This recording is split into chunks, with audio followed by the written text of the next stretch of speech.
Olá, gente. Então, vamos para a nossa última parte da aula de difusão e transporte, onde a gente vai falar de transporte ativo e, no final, de transporte através de epitélios.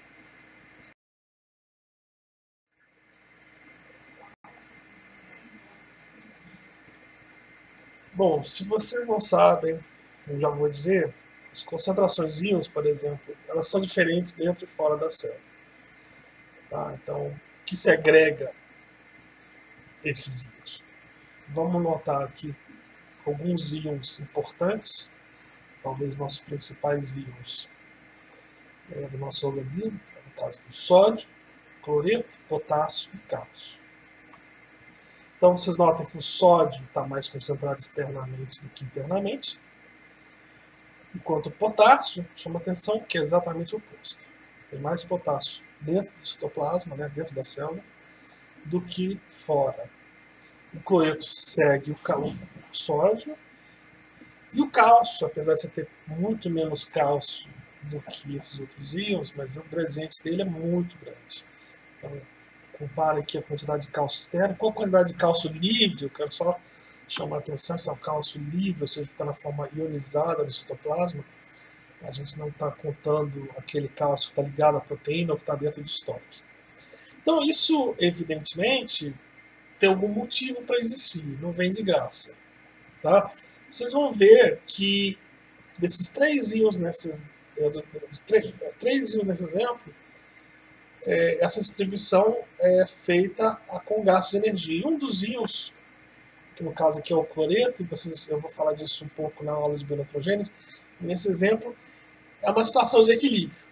Tá? Porque lembra que você tem a história do campo elétrico da célula. Então você pode ter situações de equilíbrio eletroquímico.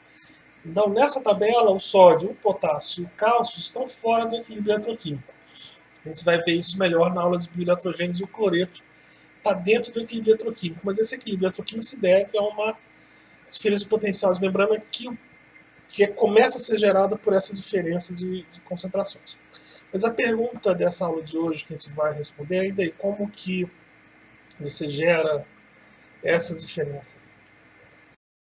Então, como esses gradientes químicos são gerados? Bom, é lógico, não é de graça, é às custas de energia. Até então falei de transporte passivo, aquele que acontece a favor do gradiente químico ou a favor do gradiente eletroquímico, mas em várias circunstâncias, aliás, a gente sempre, toda nossa circuito, é um fato da vida, a gente precisa ir contra o equilíbrio. Tá? Se a gente, se nosso organismo apenas seguisse o equilíbrio termodinâmico, a gente ia morrer, a gente ia estar morto. Na verdade, é isso que é perda da vida, né? Você fugir, você se entregar ao equilíbrio termodinâmico, você atrai o equilíbrio termodinâmico com o ambiente. Então, viver está fora desse equilíbrio. Então, uma das primeiras coisas que a célula faz, digamos assim, uma das principais, mais básicas funções celulares é criar esses gradientes iônicos. Eles têm vários motivos, vocês vão ver por que isso é interessante. Tá? Um para bioeletrogênese e outro para se estocar energia também. Então, o que cria esses gradientes é o que a gente chama de transporte ativo primário, é o principal. Primário por quê? Então, transporte ativo é aquele que depende de gasto de energia química, e esse primário é que ele depende diretamente dessa energia química, no caso aqui a hidrólise do ATP. Então aqui tem dois transportadores que eu vou falar hoje, um dos dois, que é a sódio potássio ATPase, que expulsa o sódio da célula e põe o potássio para dentro. Então a gente já está vendo que ela que cria esse gradiente primário de sódio e potássio, que é o gradiente primário iônico da célula. E aqui embaixo eu tenho uma bomba, a cálcio ATPase reticular, uma proteína que joga o cálcio, está abaixo, que está aqui para dentro do retículo endoplasmático liso. Então vocês vão lembrar que o retículo endoplasmático liso é um estoque de cálcio. Esse cálcio entra nele por transporte ativo primário por essa calça-ATPase reticular. Então, essas ATPases, essas proteínas de membrana que realizam o transporte ativo primário, elas fazem parte da família das P-ATPases, que elas recebem esse nome porque são transitoriamente fosforiladas com fosfato gama do ATP durante o processo de transporte. Elas representam a grande maioria das ATPases transportadoras das células de animais e vegetais. Uma outra ATPase que eu não vou falar aqui são as VATPases, as vesiculares. Aqui a gente vai falar basicamente das P-ATPases, não das VATPases.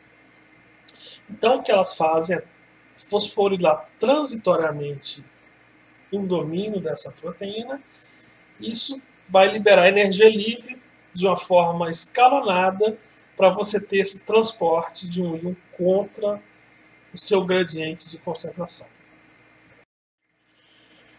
Aqui está a estrutura básica da P-ATPase, com seus 10 segmentos transmembrana, um domínio onde o nucleotídeo se liga ao ATP, um domínio que é fosforilado e um atuador, que é o que muda de conformação para você ter o transporte.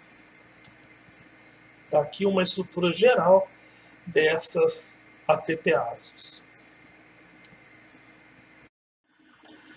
O mecanismo básico da ATPase, da P-ATPase, está mostrado aqui nesse slide. Então, primeiro você tem a situação onde você não tem a enzima, o transportador, a gente pode tratar isso como enzima, acho que eu já comentei com vocês, ligado ao nucleotídeo, né, ao ATP magnésio. Então ele vai se ligar aqui no seu sítio. Aqui você vai ter uma troca dos íons, esse aqui é um trocador, como a sódio de potássio ATPase, que está sendo usado nesse exemplo, mas nem toda a ATPase é uma trocadora, ela pode ser como apenas uma transportadora de íon unidirecional. Nesse caso aqui eu tenho um trocador, ou seja, o íon que estava ligado aqui vai embora, e o íon que vai ser transportado para dentro da célula, no caso aqui para fora da célula, né, vai para fora. Tá? Bom, quando se liga o nucleotídeo, ele se fecha, tá? O íon que está preso aqui, e você tem aqui a hidrólise parcial do ATP. Então você tem o ATP foi hidrolisado e o domínio P foi fosforilado. Você tem uma mudança conformacional do domínio atuador, que vai agora liberar o íon que está aqui preso para esse lado aqui. Enquanto que o ADP agora vai embora. Certo? E você então tem a troca do íon, que foi transportado desse lado para esse lado, com o íon a ser transportado para o outro lado. Então, feito isso, a enzima é desfosforilada e entra nesse estado. E libera o íon que estava desse lado para o lado do citoplasmático. Isso vai acontecer em ciclos. Então, a principal representante das ATPases em membrana celular é a sódio potássio ATPase, ela que cria o gradiente de sódio e potássio através da membrana. Todas as nossas células expressam essa enzima básica da fisiologia celular. Sem essa enzima, você não consegue criar aqueles gradientes de sódio e potássio. E ela tem que funcionar ininterruptamente, porque a tendência desses ingredientes é se dissipar, já que a membrana tem canais que passam sódio e potássio. Como eu disse, eles não estão no equilíbrio eletroquímico. Então, o que mantém esse estado estacionário, são as concentrações de sódio e potássio dentro e fora da célula, então eu chamo isso de um estado estacionário, porque ele não vai mudar enquanto a gente está vivo. Se ele muda, isso significa que tem algo errado. E vocês vão ver em fisiologia que isso quer dizer que você está saindo do seu... Você não está conseguindo manter a constância do meu interno, que é o que a gente chama de homeostase, esse conceito importante da fisiologia, significa que tem algo errado. Então, a sódio potássio ATPase, ela mantém essa homeostase iônica celular. Aquelas concentrações de sódio e potássio dentro e fora da célula. Quando ela para de funcionar, você quebra isso. Então ela tem que funcionar sem parar enquanto a gente está vivo. Tá? Tanto que ela consome uma boa, acho que metade ou mais do nosso ATP metabólico. Então, o nosso metabolismo basal, uma grande parte dele é gasto com a manutenção dos gradientes iônicos de todas as células pela sódio, potássio e ATPase. Então, a gente tem aqui, basicamente, a estrutura dessa proteína, tá? Aqui a subunidade alfa, aqui a subunidade catalítica, então aquela que realiza o processo catalítico de transporte. A gente tem 4 subunidades alfa conhecidas, alfa 1 a alfa 4, e aqui tem 2 subunidades reguladoras, uma beta e uma gama, que modificam a ação da subunidade alfa. Aqui está mostrando como que ela se organiza. Tá? Vocês estão vendo aqui a parte citoplasmática, onde tem os domínios, os domínios que eu mostrei, que estão aqui. Nota que essa parte citoplasmática, a gente pode imaginar que essa é extracelular, mas não. Essa parte é a citoplasmática. Tá? Aqui está a estrutura dela, dessa TPase aqui. O domínio de ligação no nucleotídeo, o fosforilante e o atuador. E tá aqui os passos catalíticos. Então, aquele mesmo processo que eu mostrei para vocês. Tá certo? Você tem que ligar o ATP magnésio, você tem a entrada do íon do lado intracelular, fosforila a subunidade alfa. Agora você tem essa mudança de conformação que permite o íon, no caso o potássio, sair, o sódio entra. Tá? Isso muda a conformação, você perde esse fosfato, que muda a conformação da proteína e libera o sódio desse lado, e isso volta. Então, o que nós temos aqui é a estequiometria da sódio, potássio e ATPase. Lembra? A gente pode tratar ela como uma enzima, ela não está mudando a natureza química da substância, mas ela está mudando a localização, onde que elas estão. Então, note uma coisa interessante. Ela está sempre transportando 3 sódios para fora e 2 potássios para dentro. Então, são 3 sódios citoplasmáticos, mais 2 sódios do fluido intracelular, mais 1 ATP citoplasmático. Isso resulta em 3 sódios no fluido extracelular, 2 potássios no citoplasma, 1 ADP no citoplasma e 1 fosfato inorgânico citoplasmático. Isso está representado aqui nessa figura. Então, nota que você tem uma assimetria de transporte nessa enzima. Você transporta 3 sódios para fora e 2 potássios para dentro. Isso tem uma importância biológica grande, que eu não sei se vocês viram isso na aula em algum momento, quando aprenderam sobre osmose e efeito de Donan, que a célula está sempre expulsando soluto. Então veja só, ela está pondo 3 partículas de soluto para fora e 2 para dentro. Então ela está sempre expulsando o soluto.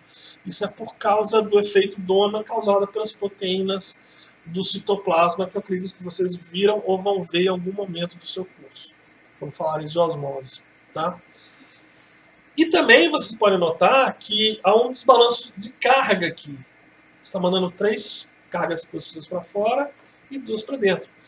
Então a gente diz que essa bomba é eletrogênica, ela gera uma corrente elétrica, tá? Que é essa assimetria de carga. Então você está tirando uma carga positiva da célula. Então isso realmente é verdade, você pode até medir essa corrente. Eu só quero lembrar para vocês que toda vez que essa carga sai, de alguma forma uma outra carga negativa vai junto. Por um canal, por exemplo, um coleto vai junto. Você nunca separa as cargas na célula, tá? A célula não consegue separar cargas. E eu vou falar disso também, principalmente na próxima aula. Não é essa simetria de cargas que cria uma diferença de potencial através da membrana. Isso cria um pouquinho, uma pequena diferença. Pode ser algumas células maiores, mas de forma geral não é significativo. Porém, para ter diferença de potencial através da membrana, precisamos do gradiente, mas esse é assunto para a próxima aula. Então vamos voltar aqui, notando você tem uma simetria de transporte aqui, onde a célula está expulsando uma molécula de soluto, no caso o sódio, tá? Em excesso, já que só 2 potássios entram, e também uma assimetria de carga. Mas o mais importante A razão dessa simetria é o fato de você ter que expulsar sempre o soluto da célula por causa do efeito Donan causado pelas proteínas intracelulares que não conseguem se difundir, que vocês vão ver ou verão em algum momento, vocês já viram ou verão em algum momento do curso.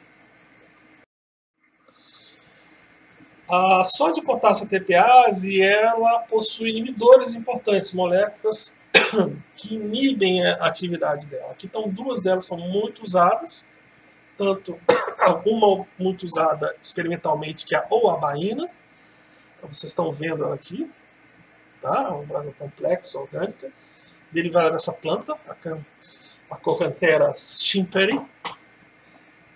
É um alcaloide, é muito tóxica. Certo? Então essa planta produz isso para fins de defesa contra herbívoros, contra insetos, outros animais. Já que a inibição da sódio potássio ATPase causa morte celular. Então se você ingerir essa planta, eu não vou saber exatamente qual concentração de ouabaína tem, mas certamente não é bom. Tá? A ouabaína, ela é um veneno. A gente usa no laboratório quando a gente quer inibir a bomba. A digoxina, que está representada aqui, também é um veneno. Também veio dessa planta, da família Digitalis. Essa Digitalis purpura é uma planta, um gênero de planta que tem em várias partes do mundo, inclusive aqui no Brasil. E aqui no Brasil ela é conhecida como dedaleira. E é uma planta tóxica. Tá? Não deixam com essa planta. Tá? Ela planta uma ingestão da flor ou eu não me lembro onde está o digitálico, tá? É extremamente perigosa. Agora, uma curiosidade é que a digoxina é um remédio. Em baixas doses, em doses altas não veneno, porque ela para a bomba, mas em baixas doses ela tem função terapêutica, no caso mais específico, em situações de insuficiência cardíaca, que eu vou explicar mais na frente por quê. E por isso, essas drogas são chamadas de glicosídeos cardíacos. Tá?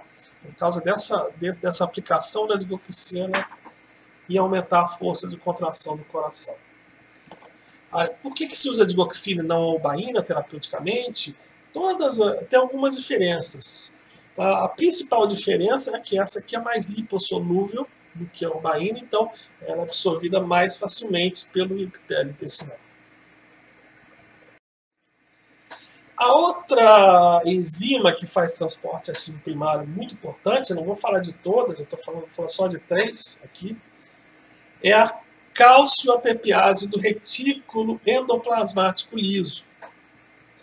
E quando esse retículo endoplasmático é o retículo sarcoplasmático, ou seja, do músculo, a gente chama de cerca ATPase.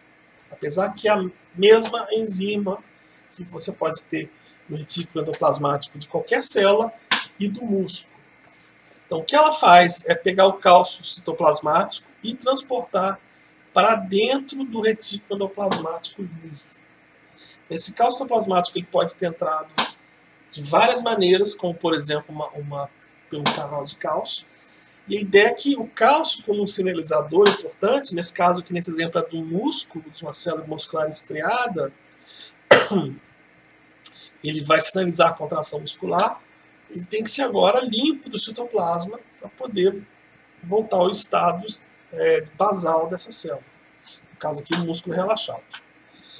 Então a cálcio ATPase, ou a cerca ATPase, vai bombear esse cálcio para dentro do retículo. Por que ela não põe para fora da célula? Também pode ter. A gente tem cálcio ATPase em membrana, que eu não vou falar aqui. Mas que é o mesmo trabalho que eu faço. Aqui, em vez de pôr, a gente não põe para fora. Mas no músculo e outras células, esse estoque de cálcio aqui é muito importante para a realização de sinalização celular. No caso aqui do músculo esquelético, vocês vão ver, eu já vi em algum momento, que no músculo esquelético, esse cálcio aqui que é liberado para haver a contração do sarcômero.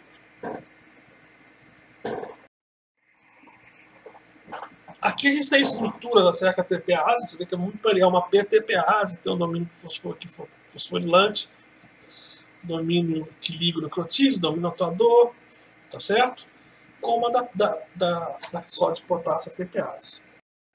E está aqui o mecanismo da cerca ATPase. Então, diferente da sódio potássio ATPase, não é um trocador. É um transporte unidirecional de cálcio para dentro do retículo. Então, a mesma coisa, você liga o ATP, o cálcio se liga no seu sítio, a fosforilação do ATP. Agora, essa proteína agora fosforilada muda de conformação, joga o cálcio para dentro, e esse fosfato sai, e a conformação agora volta para poder ligar o cálcio do meio do citoplasma para jogar dentro do retículo. É o mesmo mecanismo básico da sódio potássio ATPase, mas desenvolvendo apenas um fluxo unidirecional do íon. Você também tem inibidores das cálcio-ATPase reticulares, né? Não tem fim terapêutico, mas experimentalmente são muito usados. Se a gente aplica essas drogas, a tapsigargina ou ácido ciclopiazônico, tá? Elas são esse ácido aqui, se não me engano, é de um fungo, tá? Eles inibem a bomba e acabam liberando o cálcio do retículo porque ele tem um vazamento natural. Tá? Então essa bomba também tem que atuar constantemente porque tem um vazamento natural de cálcio pelo retículo. Bom, a outra enzima que eu vou falar aqui, nesse caso, que faz transporte de primário, é a bomba de próton da célula parietal do estômago. Então vocês vão ver na 106 que o estômago secreta ácido, vocês já sabem disso, e o mecanismo de secreção ácida do estômago se deve por essa enzima aqui, a próton ATPase. Tá? Esse ácido, aqui está os mecanismos de produção de ácido, eu não vou entrar em detalhes, eu vou deixar isso para 106, mas basicamente envolve a dissociação do ácido carbônico formado pelo CO2, pela unidade carbônica, tá? Em OH+, bicarbonato e próton. Esse próton agora vai embora pela bomba de próton, que joga um próton para fora e um potássio para dentro. Então não tem uma simetria aqui de cargas nesse caso. Para contrabalançar essa carga positiva, sai um cloreto aqui. Isso é muito importante, gente. Isso é uma coisa que eu já quero chamar a atenção. A célula não tem assimetria de cargas. Isso é uma questão muito importante, principalmente para a bioeletrogênese. Ela não tem assimetria de cargas. Então, toda vez que você tem um fluxo de uma carga, por exemplo, positiva, para um lado, tem que ir uma carga negativa para o outro, tem que ter uma compensação. Tá? Então, esse próton aqui vai puxar esse cloreto e agora você tem a formação do ácido clorídrico, que é o ácido do nosso estômago. Essa enzima é que cria o maior gradiente iônico. Então, a sódio potássio ATPase cria um gradiente de 10 vezes de sódio e potássio, aproximadamente. Essa enzima cria um gradiente de 1 milhão de vezes, que é, o pH aqui é 7,2 e aqui é praticamente menor que 1. Tá? O pH aqui no lúmen da célula é menor que 1. Então você tem mais de 1 milhão de vezes o gradiente formado. Então uma energia muito grande que se gasta para secretar ácido no estômago. E essa é uma das razões porque esse mecanismo fisiologicamente é muito bem regulado. Então o estômago não está secretando ácido toda hora. Vocês vão ver isso na 106, o mecanismo de secreção ácida no estômago. Certo? E essa droga aqui é um inibidor da bomba de próton do estômago, é o omeprazol e tem seus derivados também. Tem outras drogas derivadas dessa. Essa droga, a primeira droga a ser sintetizada dessa família, mas você já tem outras moléculas muito parecidas que já são até mais usadas que o omeprazol. E usadas em situações de caso de gastrite e úlcera, que você quer diminuir a secreção ácida do estômago. Então, você é normal secretar ácido, você tem que secretar ácido, tá? Para você não fermentar o alimento que você ingere, mas em situações patológicas, onde você tem a mucosa protetora do estômago danificada pela bactéria ou por outra razão, H. pylori, que causa gastrite, outros motivos, você tem que diminuir a secreção ácida, senão você começa a danificar a parede, né, o epitélio estomacal e ter uma úlcera. Então a droga mais usada é o omeprazol ou seus derivados, como o pantoprazol, certo? E essas drogas são muito receitadas, elas inibem a bomba de próton e basicamente ela para de funcionar. Tá? E são drogas de poucos efeitos colaterais, já que essa enzima é basicamente exclusiva, não totalmente, mas ela praticamente só é encontrada na célula parietal do estômago. Bom, vou falar agora de transporte ativo secundário. O que é isso? Tenta imaginar o seguinte, que essa situação onde você tem uma represa, você quer gerar energia por uma queda d'água. Então você precisa de uma diferença de altura, né, para criar energia gravitacional que vai fazer a água fluir. Então você pega uma cachoeira, então isso com um gelo que vai projetar uma represa ele procura um rio, então aqui é um desnível com uma cachoeira. Mas ele precisa também de um volume grande de água para poder rodar a turbina. Então, se o rio tem um pouco de água, ela não vai ter força suficiente para rodar uma grande turbina. Se é uma usina pequena, ela pode funcionar apenas com a queda d'água sem formar uma represa. Mas uma grande usina como Itaipu, Furnas, várias usinas que nós temos aqui no Rio Grande e no Rio Tietê, elas formam uma barragem. Então, o engenheiro constrói a barragem para você ter um grande volume de água que pode descer com energia suficiente para rodar essa turbina aqui e produzir eletricidade.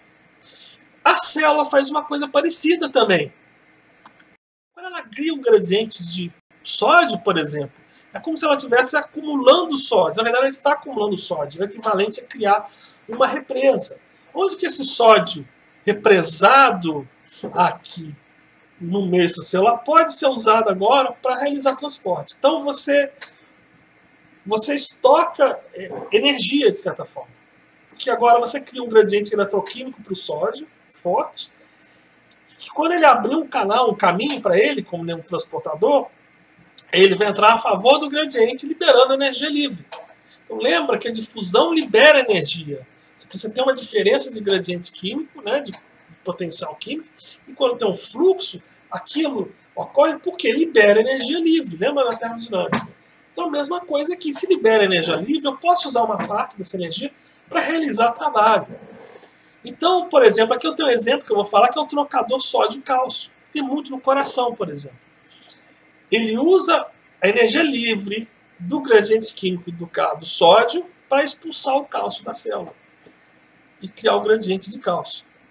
Então, a gente chama isso de secundário porque esse transportador não usa a energia livre direto do ATP, mas sim usa a energia livre a partir criada pelo ATP, pelo transporte ativo primário e estocada, digamos assim, na forma de gradiente de sódio. Então essa é uma forma muito esperta de você economizar o ATP, de você potencializar a energia livre do ATP. E você também vai economizar, não vai precisar ter sempre ATP disponível para realizar trabalho de transporte. Entenderam? Então, aqui tem alguns exemplos de trocadores que realizam transporte ativo secundário. Então, aqui só para vocês vão ver, principalmente na 106, vários exemplos desses trocadores. Está aqui o trocador sódio-cálcio. Está aqui o trocador cloreto de bicarbonato, é muito importante. Tá lá se vocês olharem para trás, tem lá na célula parietal do estômago, porque você secreta um próton para fora, você põe um bicarbonato para dentro. Tá? Aqui está o trocador sódio-próton, o NE, que vocês vão ver muito na fisiologia renal. Tá? Ele pega aqui está o túbulo, aqui está o citosol, aqui está o lumen do túbulo renal, ele pega um sódio, reabsorve o sódio que foi filtrado e joga um próton fora. Então ele reabsorve o sódio a favor do gradiente, porque o túbulo renal tem a mesma concentração de sódio que o plasma, e expulsa um próton. Isso é muito importante para a regulação do pH nosso, já que ele está produzindo ácido toda hora. E aqui outros exemplos aqui, que eu não vou mencionar. Então, isso aqui vocês vão ver durante o curso, vários exemplos desses trocadores.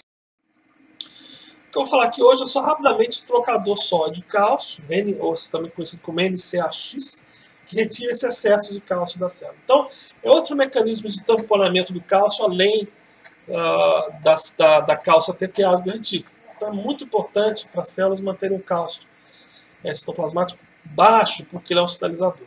Principalmente células cardíacas, musculares e também neurônios. Então tem vários mecanismos. Então, basicamente, um cálcio interno mais 3 sódios externos, isso dá um cálcio externo e 3 sódios internos. Então, nota que você tem que usar energia livre de 3 sódios, de fluxo de 3 sódios para jogar um cálcio para fora. Tá? Por quê? Lembra que o gradiente de cálcio é muito maior, apesar de ter pouco cálcio, mas a diferença de concentração do cálcio livre, de citosólico e externo, né, no meio extracelular, é muito maior do que a do sódio. Então você tem que usar muito mais sódio do que isso. Tá? Aqui a estequiometria, tá, do trocador sódio-cálcio. E como esse trocador, gente, ele pode funcionar ao contrário. Tá? Isso é interessante, importante notar. Ele pode funcionar ao contrário. Se você tem um excesso de cálcio muito grande, a célula ele pode fazer o oposto, pode jogar sódio para dentro. Isso pode acontecer? É controverso, mas localmente vocês vão ver que pode acontecer. Tem evidência que localmente você pode ter uma concentração de cálcio muito grande, ou seja, não uma concentração geral de cálcio, mas em determinados locais. Por exemplo, aí que eu vou explicar a história da digoxina. Por que em baixas doses esse digitálico cardíaco, que é um veneno, pode ter uma função terapêutica. Isso vai ficar mais claro quando vocês entenderem como funciona o miócito cardíaco.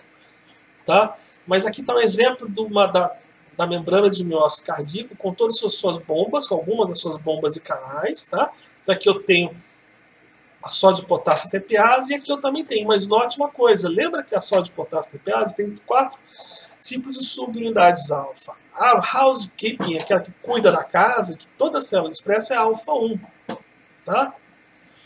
Algumas células expressam alfa 2, alfa 3, alfa 4. No coração, você tem alfa 2 ou alfa 3 perto do retículo endoplasmático.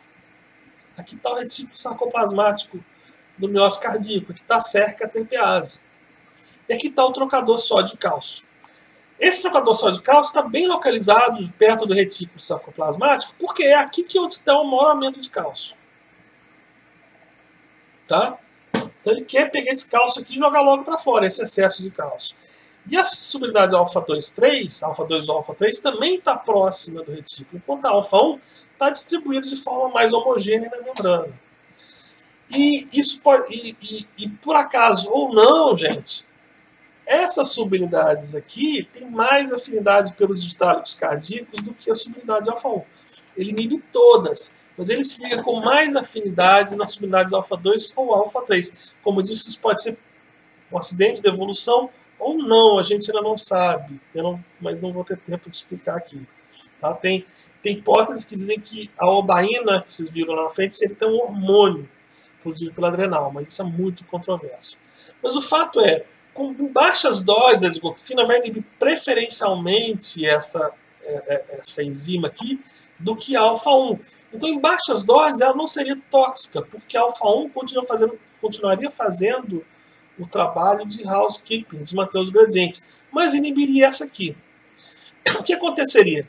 Vai acontecer. Você não vai conseguir, você vai acumular sódio aqui. Então, nessa pequena região, nessa micro-região, você teria um aumento do sódio intracelular, ou seja, você vai diminuir o gradiente de sódio. Então o sódio vai entrar com menos força, vai ter uma força eletromotriz menor, vai ter mais dificuldade de expulsar o cálcio. Então vai prejudicar a expulsão desse cálcio. Existem até evidências que nessa micro-região você pode até inverter o gradiente de sódio. Que eu não sei se pode acontecer, você pode agora até ter o oposto. Tá? Mas o fato é que você vai, no final, prejudicar essa saída de cálcio. Isso é bom se você é uma pessoa com coração normal, não. Mas se você tem insuficiência cardíaca, seu coração tem dificuldade de bombear o sangue, porque ele não está contraindo com força, por vários motivos. Se você aumentar o cálcio aqui, ó, você vai aumentar a força de contração muscular.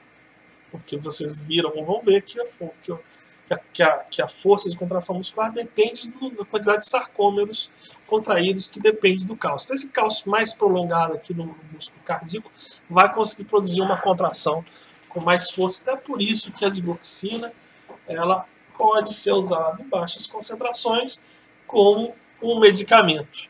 Lógico que em altas concentrações ela vai começar a inibir mais essa bomba aqui e você vai acabar quebrando os gradientes, aí o coração para de funcionar.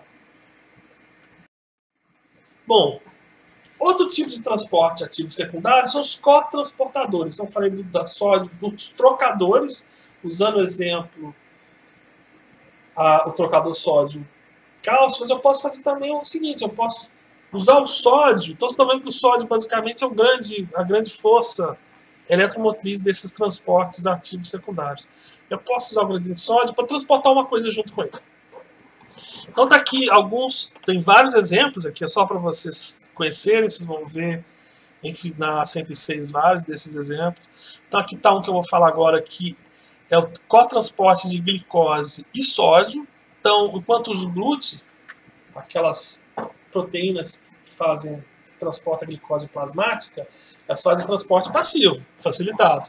Mas esse transportador aqui, ele está onde? Ele está no intestino, na velocidade intestinal, principalmente no duodeno, e nos túbulos renais. Então ele está pegando glicose que está externa ao corpo. Então a glicose que você ingeriu, né, que foi digerido, você ingeriu amido, outros açúcares, foi digerido em glicose, e lá dentro do seu trato gastrointestinal, células da borda da escova expressam esse transportador que usa o sódio, que você também ingeriu com seus alimentos, como força eletromotriz para você absorver a glicose. E também no túbulo renal. Então vocês vão ver que o glomérulo renal filtra, né, o plasma, e aquele filtrado plasmático tem a mesma concentração de íons do que o plasma. E logo no túbulo proximal, que é logo aquele primeiro túbulo do néfron, você tem a expressão desse transportador aqui, para você reabsorver a glicose. Tá? E você tem que reabsorver a glicose. Senão você morre. Você vai perder toda a sua glicose no rim. Certo? Então vamos falar um pouquinho dele aqui. Aqui também está outro cotransportador renal, o NKCl, o NKC, que usa a força eletromotriz do sódio para transportar potássio e cloreto para dentro da célula. Ele é muito expresso na alça de gene ascendente do rim, mas também está presente em neurônios, onde vai ser usado para regular o cloreto intracelular. Aminoácidos também são absorvidos pelo rim e pelo intestino com o transporte de sódio. Fosfato também por transporte de sódio. Vocês estão vendo aqui o transporte de cloreto e potássio. O KCC, que também é encontrado no rim e em neurônios. Aqui no caso do neurônio, você expulsa o cloreto da célula. E isso é importante para controlar o cloreto intracelular de neurônio, que é importante para definir se a neurotransmissão é inibitória ou excitatória. E aqui outros, transporte de bicarbonato com sódio, etc, etc, etc. Bom, aqui só está um ciclo, né, de transporte, aqui mostrado aqui, no caso aqui da glicose, do sódio. Tá?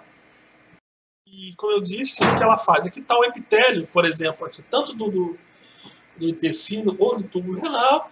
Aqui está o lúmen do intestino ou do túbulo, como se fosse o meio extracorpóreo, aqui o fluido intersticial. E já vamos notar uma coisa importante, que eu vou falar de transporte em epitélios. Isso é um epitélio. Então ele tem uma direcionalidade no transporte. Ou seja, eu quero transportar uma substância de um lado e atravessar a célula. Eu não estou apenas colocando ela dentro da célula. Eu quero que ela atravesse essa célula, ou seja, atravesse o epitélio. Então vocês vão ver aqui que eu tenho uma assimetria dessas proteínas. Então aqui desse lado do lúmen eu tenho o cotransportador sódio-glicose, que é da família SGLT. Tem SGLT1 e 2, tá? Então ela usa a força eletromotriz do sódio para transportar a glicose aqui para dentro. E essa glicose ela não vai ser usada, não é para ser usada por essa célula epitelial. Lógico, uma parte dela é usada, mas a maioria ela tem que sair daqui e entrar no meu corpo. Porque é para isso que eu estou fazendo, que eu estou usando esse cotransporte. Então ela sai por difusão facilitada, pelo glúteo. Nota que aqui, na maioria das células, o glúteo transporta a glicose daqui para cá, mas nesse caso ela transporta daqui para cá. Tá vendo? De dentro para fora, porque vai acumulando glicose aqui, vai aumentando a concentração daqui em relação aqui, a glicose começa a sair. E para criar o gradiente de sódio, eu tenho que ter sódio, potássio e TPase, mas nota que ela está aqui na membrana basolateral. Se eu pôr sódio de potássio e TPase aqui, bom, eu vou continuar tendo um gradiente de sódio, mas eu não vou reabsorver o sódio, que esse é um mecanismo também de reabsorção de sódio. Entenderam? Então eu estou absorvendo glicose e sódio, tanto no intestino quanto no túbulo renal. Então eu posso estar sódio de potássio e TPase aqui. Se eu posso sódio de potássio e TPase aqui, eu até reabsorvo glicose, mas o sódio vai embora. Então não é muito inteligente. Tá? Mesma coisa o glúteo. O glúteo tem que estar aqui. Se o glúteo está aqui, ele vai embora. Eu não quero isso. Eu quero que ele fique aqui. Então, essa direcionalidade é importante para o transporte epitelial. E aqui eu estou mostrando para vocês o néfron. Isso aqui, lógico, que não é na matéria, mas quando vocês forem ver a fisiologia renal, vocês vão ver que o néfron reabsorve toda a glicose que a gente filtra.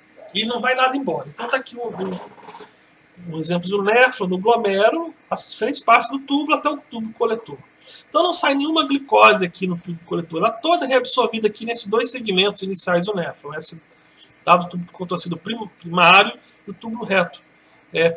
Túbulo contorcido proximal, perdão, e túbulo reto proximal. E você tem duas famílias, dois tipos de SGLT, o 2 e o 1. Tá? O 2 está aqui no início e o 1 no finalzinho.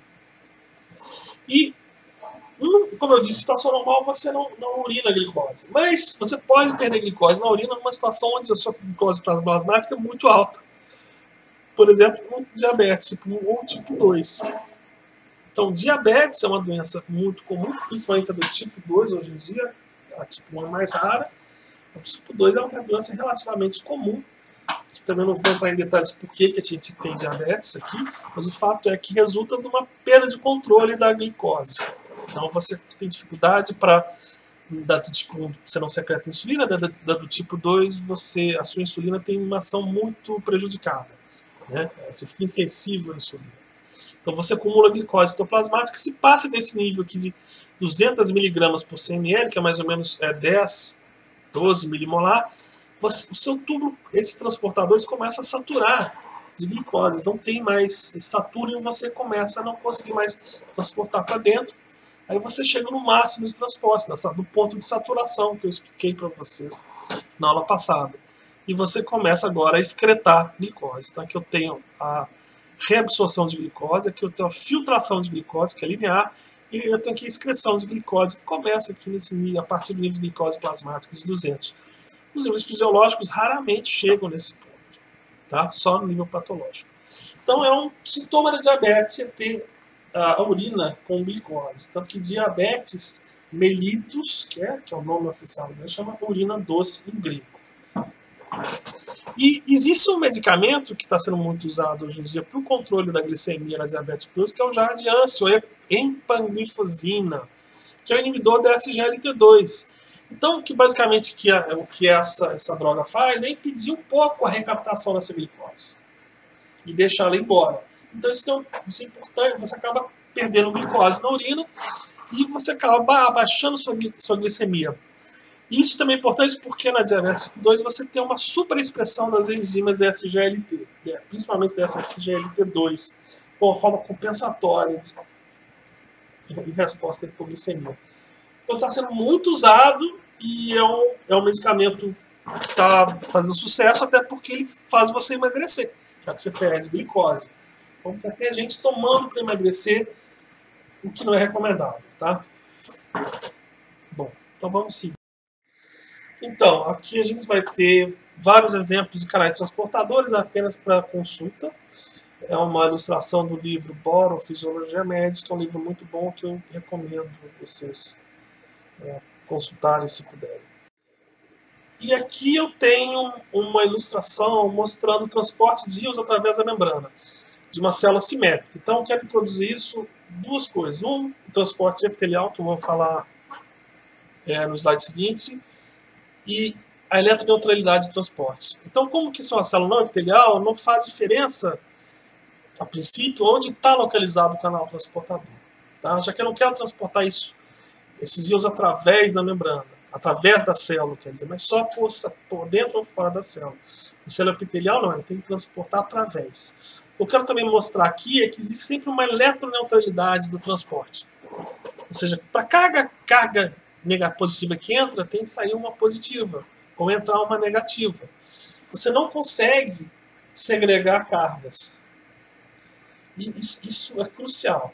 Então, vocês lembram na aula anterior que eu mostrei você tem um equilíbrio eletroquímico, né? E é exatamente isso. Se eu transporto uma carga, por exemplo, se eu transporto sódio e o cloreto não vai junto, eu crio um excesso de carga positiva ali que automaticamente repele esse próprio íon. Então, a nossa célula não tem energia, não consegue usar energia suficiente para segregar carga. Tá? Esse é um conceito importante, vocês vão ver a implicação disso daqui a pouco. Então, aqui nesse exemplo, eu tenho um exemplo do transporte epitelial. Então, tem um epitélio, tá? Ele separa então, o meio extracorpóreo do meio intracorpóreo.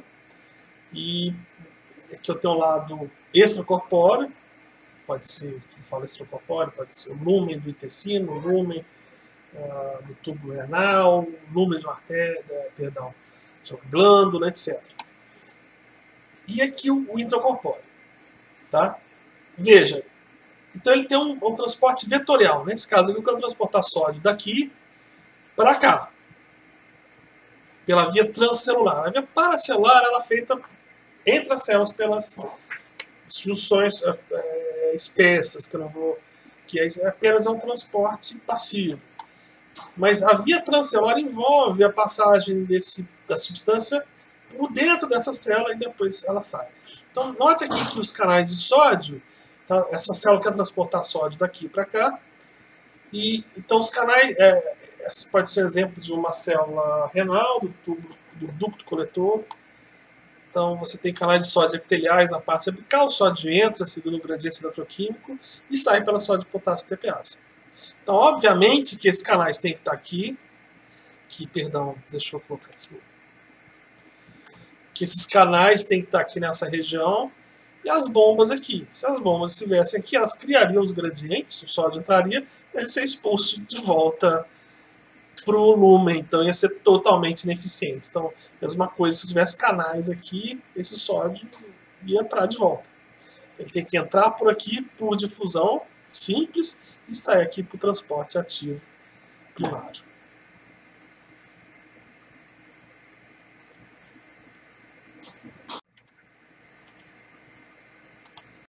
Então, como eu disse, você tem que ter uma eletroneutralidade. Então, o impedimento do movimento de um íon pode influenciar o transporte de outro íon. Então, a fibrose cística é causada por um defeito de um canal para cloreto epitelial, o CFTR, que então, causa uma série de problemas na pessoa e é uma doença sem cura. E a principal, eu não vou entrar em todos os detalhes da patofisiologia, que é muito complexa, mas tudo de ruim que acontece na pessoa que tem essa doença se deve a esse defeito nesse canal de cloreto. E o principal sintoma não é um sintoma que é fatal para a pessoa, mas é um sintoma clássico. Quando o bebezinho nasce, a criança nasce,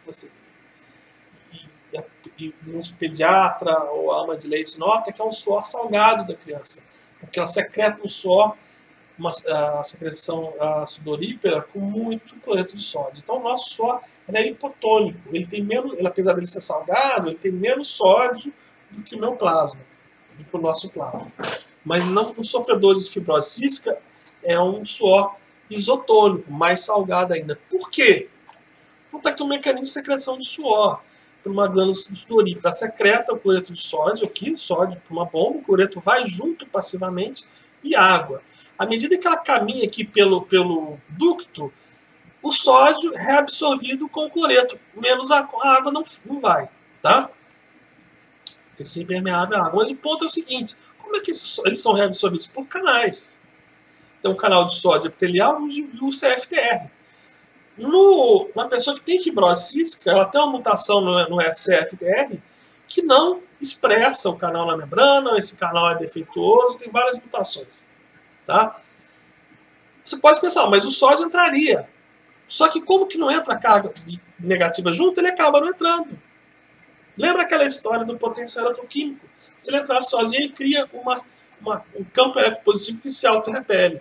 Então, para ele poder entrar, ele tem que entrar junto com o cloreto. Aquela mesma coisa que eu expliquei na apresentação anterior. Então, você acaba não reabsorvendo. E toda a sintomatologia da fibrose cística se deve basicamente a coisas desse nível. Como eu disse, essa não é um sintoma fatal. O problema mais é na secreção pulmonar. Mas isso aqui é bem simples para vocês entenderem essa necessidade de você ter uma eletroneutronidade. Então é isso aí, gente. Muito obrigado. E essa é a aula que vocês teriam amanhã, na quinta-feira. E a próxima aula de bioeletrogênese vai ser colocada em breve. E aqui só mais alguns exemplos, antes de terminar, de outros tipos de reabsorção epitelial usando o sólido. Então, também é uma figura do livro Boron, Fisiologia Médica, para quem quiser consultar o livro depois.